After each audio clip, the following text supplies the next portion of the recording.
En bref, méningo-encéphalite.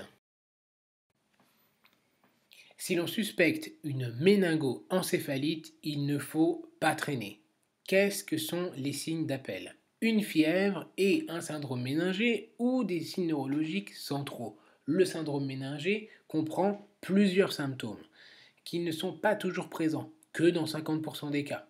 Donc il ne faut pas tarder si l'on suspecte une méningite.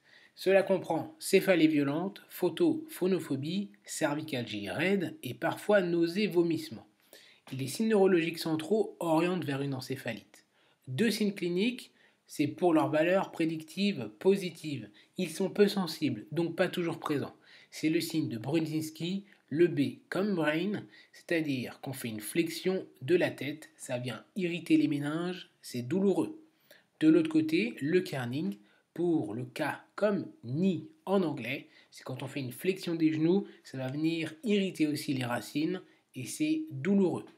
En cas de doute, on hospitalise et pensez protection gouttelette. Il faut rechercher les signes de gravité. Quels sont-ils? Un purpura extensif qui signe une bactériémie, 20% de mortalité. Recherchez les éléments nécrotiques et échymotiques de plus de 3 mm. À ce moment-là, C3GIM.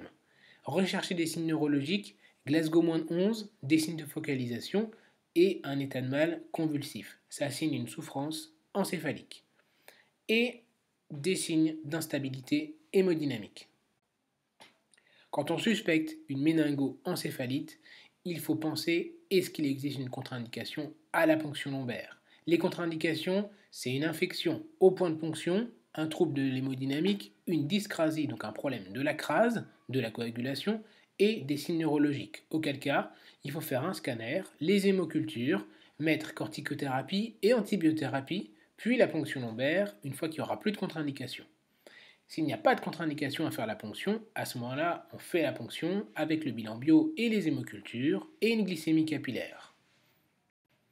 Pour le résultat de la ponction lombaire, c'est déjà au visuel. Le liquide il peut être purulent, un petit peu jaunâtre. À ce moment-là, c'est une bactérie. Le liquide, par contre, peut être clair. Il faut regarder alors les leucocytes. C'est la cytologie. Est-ce qu'il y a des éléments ou non? Plus de 5 ou moins de 5. Moins de 5, c'est normal ou peut-être le début d'une catastrophe. S'il y a plus de 5 éléments, il faut regarder les lymphocytes ou neutrophiles. Est-ce qu'ils sont majoritaires? S'il y a une majorité de neutrophiles, c'est probablement une méningite bactérienne. La glycorachie sera diminuée puisque les bactéries vont manger le sucre. Et de l'autre côté, les lymphocytes, s'ils sont majoritaires, il faut regarder la glycorachie.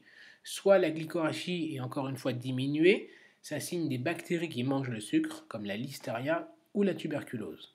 Si la glycorachie est augmentée, c'est probablement viral ou le début d'une autre catastrophe, méningite purulente, mycotique ou auto-immune. Dans tous les cas, on fera l'analyse au direct de la bactérie si elle est présente.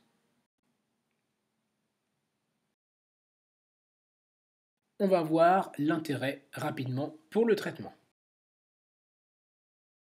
Ce qu'on redoute, c'est un micro-organisme bactérien ou viral. Les bactéries, ça peut être la listeria, auquel cas il faut traiter par amoxicilline, gentamicine, ou pneumocoque, méningocoque et Haemophilus influenzae, auquel cas il faut traiter par C3G et corticothérapie.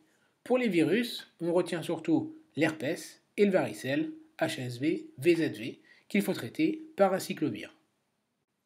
Voilà, on arrive à la fin de la vidéo. J'espère qu'elle vous a plu. Si c'était le cas, ne manquez pas de vous abonner, de cliquer sur la cloche des notifications pour ne pas rater les prochaines vidéos, de lâcher un pouce bleu. Ça encourage le travail qui est fait derrière.